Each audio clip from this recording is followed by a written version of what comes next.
Muy bien, vamos a cambiar completamente de información y vamos a abocarnos ahora al tema económico de la República Argentina. En la jornada de este día viernes, el INDEC ha dado a conocer los números de inflación de este último mes de junio, una inflación que ha rondado en promedio en la República Argentina un 4.6% en todo nuestro país, marcando una tendencia, ¿no?, que ya viene siendo común en los últimos meses en la economía argentina, que tiene que ver con esta desaceleración de los precios, Denise, pero como siempre decimos también, a la baja el consumo, ¿no? Con lo cual, bueno, una cosa no quita la otra, ¿no? Exacto, un poco lo que anunciaba o anticipaba el gobierno nacional, que iba a ser menor al 5%. Así lo fue, pero es algo que quizás no se traduce a los precios reales o a nuestros salarios, ni más ni bien.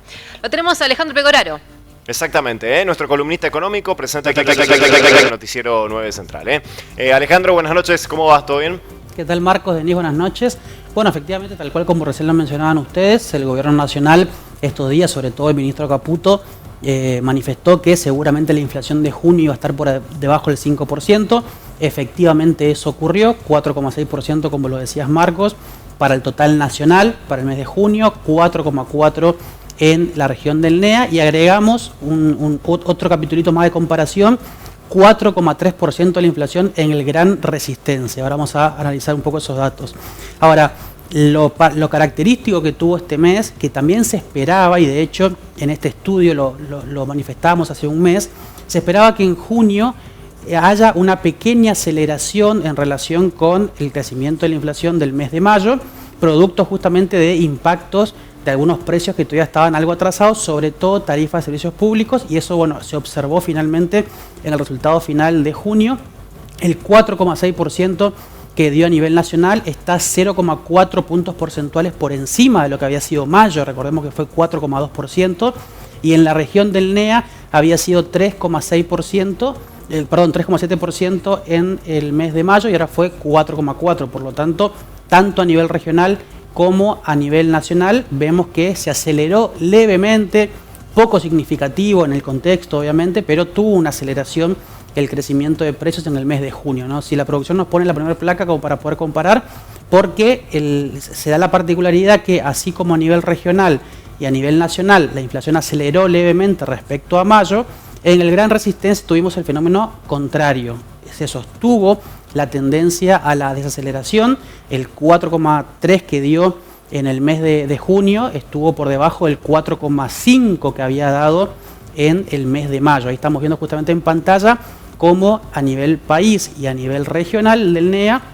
los precios, o el índice de precios mejor dicho, tuvo este leve repunte, esta leve aceleración en relación con mayo, cortando así 5 meses consecutivos de desaceleración en la tasa de inflación, mientras que en el Gran Resistencia, pusimos Chaco ahí para resumir, ¿no?, pero es el aglomerado Gran Resistencia lo que se mide, tuvo de vuelta una desaceleración en 0,2 puntos porcentuales, y este 4,3% que registró el aglomerado chaqueño es la suba mensual más baja de los últimos 29 meses para lo que es el caso de la inflación, ¿no? Entonces, de alguna manera profundizó en el caso chaqueño esta tendencia justamente a mostrar una velocidad de crecimiento menor que en meses previos, ¿no?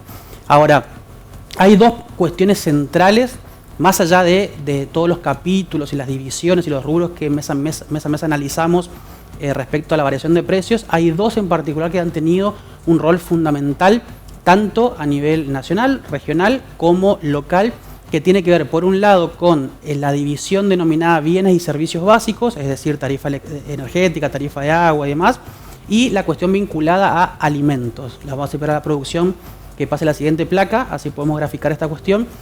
La situación vinculada a viviendas y servicios, que aquí entra, como decíamos recién, tarifa energética, tarifa de agua, lo que tiene que ver con la compra de la garrafa de gas en el caso nuestro, o el gas por red en el caso de los que tienen gas natural, y también los aspectos vinculados a la vivienda en sí, como el alquiler, por ejemplo, que son precios regulados, que normalmente lo conocemos bajo esa categoría, han tenido un incremento muy significativo, tanto a nivel nacional, regional, como aquí en el Chaco. Vemos que en el Gran Resistencia, por ejemplo, tuvo un impacto muy fuerte, lo que es sobre todo tarifa de servicios eléctricos, que impulsó la suba de este rubro al casi 27% mensual en el mes de junio.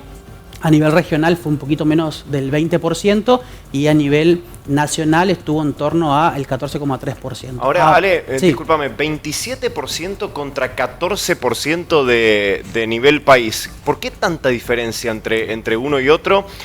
Siendo que la gran mayoría de las provincias lamentablemente sufrió este recorte de subsidios para la tarifa eléctrica. ¿O aquí en la zona ha sido peor? Bueno, pasa que hay una combinación de factores. Primero, recorte de subsidios que fue, como vos decías, uniforme en el territorio nacional. Pero después las distribuidoras provinciales van aplicando aumentos no en la misma intensidad y con la misma periodicidad. Es decir, hay algunas distribuidoras que aplicaron aumentos muy leves, por ejemplo el caso de Formosa, otras que aplicaron aumentos bastante más fuertes como Misiones o Chaco incluso, y en el resto del país algunas no aplicaron aumentos en junio, pero sí lo habían hecho en mayo anteriormente, o tienen previsto para julio, y sobre todo el Gran Buenos Aires que se postergó la suba completa y la totalidad de la corrección de precios vendría en los meses que vienen. Entonces eso genera que en el promedio nacional justamente el impacto sea algo menor de lo que tuvimos aquí particularmente en el Gran Resistencia, porque el impacto aquí fue directo a partir justamente de la actualización del cuadro tarifario y lo que va a venir en los próximos meses también con quita de subsidio. Entonces, así como vemos en junio este escenario, puede ser que en julio o en agosto veamos un escenario contrario, ¿no? Que aquí, por ejemplo, en Resistencia veamos una suba bastante inferior que la que podría mostrar el total nacional, sobre todo cuando se termine de realizar los ajustes tarifarios en el Gran Buenos Aires, porque tracciona mucho la región del Gran Buenos Aires en lo que es el promedio nacional, ¿no? Así que por eso sucede con la cuestión de tarifa, que puede ser energía, puede ser agua, puede ser transporte público, por otro lado, ¿no? Que la diferencia en tiempos y en intensidades en los aumentos, más allá que hay una problemática común, que puede ser quita de subsidios en todo el país, genera justamente estos resultados que son distintos, digamos, con ciertas brechas entre una región y otra, o una provincia y otra, ¿no? Ahora, vamos a volver un poco a lo que hablábamos antes, volvemos a la placa que estaba en pantalla, si puede ser, porque así como tarifas y servicios públicos y vivienda creció muy fuerte en estos tres niveles que estamos comparando, en la categoría de alimentos, que es la que en todas las regiones del país, en diferentes grados, pero en todas sucede lo mismo, ¿no? Que es la división, la categoría que tiene el mayor peso dentro del índice, porque justamente es lo que los hogares más consumen en términos de justamente poder de compra y en términos de canasta de consumo de un hogar. Alimentos creció a un ritmo muy menor que lo que es tarifa de servicios públicos, y también lo que es el nivel general del índice de precios, ¿no? A nivel país creció 3%, a nivel regional del NEA creció 3,3%, a nivel Chaco alimentos crece 2,9%. Esto de alguna manera explica también por qué a nivel regional y a nivel local la inflación estuvo por debajo de lo que es el nivel nacional, justamente por el fuerte peso que tiene alimentos en el índice y que han tenido incrementos relativamente menores. Ahora, ojo con este dato, porque ya en las primeras 2 semanas de julio, en esto que estamos transcurriendo, finalizando hoy la segunda semana de julio, ya se observa en todo el país por un lado y en algunas provincias y conglomerados puntualmente que se ha observado una suba en los precios de alimentos semanal mucho más fuerte de lo que ha tenido, por ejemplo, semanalmente en el mes de junio. Un poco impulsado también por la suba bastante importante del dólar blue en los últimos días. Entonces, estos números de alimentos que estamos observando ahora podrían ser relativamente bajos en relación a lo que podría marcar el mes de julio si continúa esta tendencia, y cuando crece alimentos también crece el índice general, el índice de precio al consumidor total, claro. Y por lo tanto hay que tener en cuenta cómo se comporta justamente el segmento de alimentos en esta cuestión. Entra a jugar un poco la especulación ahora, ¿no, Ale? ¿No? Con el tema sobre todo del blue que se va para arriba con 1.500 pesos prácticamente en el día de hoy. Exactamente, si bien el dólar blue o el dólar ilegal, como algunos lo mencionan, no es el dólar que rige a nivel oficial, pero en la economía argentina hay muchos aspectos de la economía nacional en donde el dólar blue es una referencia a futuro. Es decir, si de repente, por ejemplo, ¿no? un supermercado, un almacén o lo que fuese, quiere estoquearse y después pensar en el precio de reposición de eso, por lo general toma el movimiento del dólar blue, porque eso te puede mostrar en el corto y mediano plazo cómo va a ser el movimiento justamente del tipo de cambio y que están de alguna manera cubriéndose ante eso. Es muy común, Marcos, Denis, que que escuchamos que cuando sube el dólar blue suben los precios y cuando baja el dólar no bajan los precios. Esto tiene que ver justamente con una estructura en la composición de precios en donde la suba es, algunos dicen especulativa, otros dicen preventiva. Es decir, en cualquiera de los casos el origen de la suba es el mismo, pero justamente estamos en un contexto vinculado al dólar donde hay muchos sectores de la economía que están esperando una nueva devaluación y eso genera justamente que el sistema de precios empiece paulatinamente a acomodarse pensando en un dólar a futuro que va a ser más alto. No sabemos cuánto, pero hoy la brecha se amplió entre el dólar blue y el dólar oficial. Los sectores exportadores están especulando con que haya una devaluación y también naturalmente genera que no liquiden exportaciones. Una brecha del 60%, estamos hablando, Ale. Exactamente, la brecha hoy, la que tenemos es la más alta desde la devaluación de diciembre. Entonces eso genera justamente estos movimientos especulativos, preventivos y que genera un impacto en el sistema de precios naturalmente, ¿no? Por eso es que el rubro de alimentos está viendo, como les decía, sobre todo en esta semana de julio, en la segunda semana de julio que pasó, que creció un promedio del 3,7%, lo que es alimentos semanalmente, muy por encima del promedio de 1% que crecía en el último mes, ¿no? Así que hay que estar muy atentos con eso.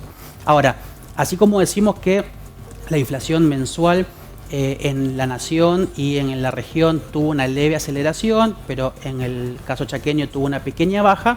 Cuando uno mira un poquito más de largo plazo, ¿no? Cuando ve la comparación interanual, la evolución, mejor dicho, interanual de la inflación, vamos a ver de que las subas que han sido relativamente menores en los últimos meses generó que también vaya desacelerando, que vaya mostrando un recorte en la tasa de inflación interanual, tanto a nivel nacional, regional como local.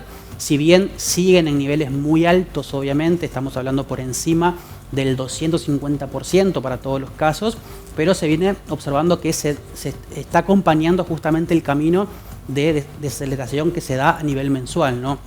Falta mucho todavía, no sabemos cuánto, pero falta mucho para poder ver que ingrese en la zona del 100%, todavía estamos por encima del 200 y bastante por encima del 200, pero muestra un camino que se va consolidando justamente de recorte. Ahí en pantalla vemos los últimos 3 meses cómo fue empezando a recortar justamente la tasa de crecimiento mensual mes a mes y de continuar con esta tendencia de una suba de precio mensual en torno al 4-5% aproximadamente, bueno, va a continuar este recorte, por supuesto, hasta llegar a un nivel que quizás sea el deseado por el gobierno, que sea bajar justamente del piso del 200%. Ahora, terminamos capítulo de inflación, pero vamos a vincularlo con otro que es igual de importante, que tiene que ver con canastas básicas. ¿Por qué? Porque así como hoy INDEC dio a conocer el nivel de inflación, también dio a conocer el valor de las canastas básicas y también lo hicieron a nivel local, aquí en el Chaco, el Instituto Provincial de Estadística y Censo, y acá hay que hacer una pequeña aclaración. Cuando el INDEC difunde el informe de canasta básica, no es una canasta nacional, es una canasta que corresponde al Gran Buenos Aires, más allá de que a veces se la difunde como si fuese nacional. Corresponde a la medición de una canasta para un hogar en el Gran Buenos Aires y a nivel regional no la mide el INDEC, o por lo menos no la difunde mensualmente. Entonces, ¿qué hacemos? Vamos a comparar la canasta básica del Gran Buenos Aires que mide el INDEC con la canasta básica del Gran Resistencia que la mide el Instituto Provincial de Estadística y Censo, ¿no? Para el mes de junio y para un hogar que se conoce como tipo 2, que son de 4 integrantes, 2 adultos y 2 niños, la canasta básica alimentaria en el Gran Buenos Aires está en torno a los 393.319 pesos, creciendo 1,6% mensual.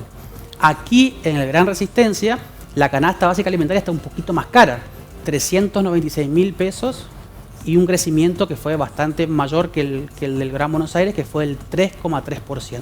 Esto es lo que es la canasta básica alimentaria, es decir, estos valores para un hogar, recordamos, de 4 integrantes, 2 adultos y 2 niños, es la línea de indigencia, ¿no?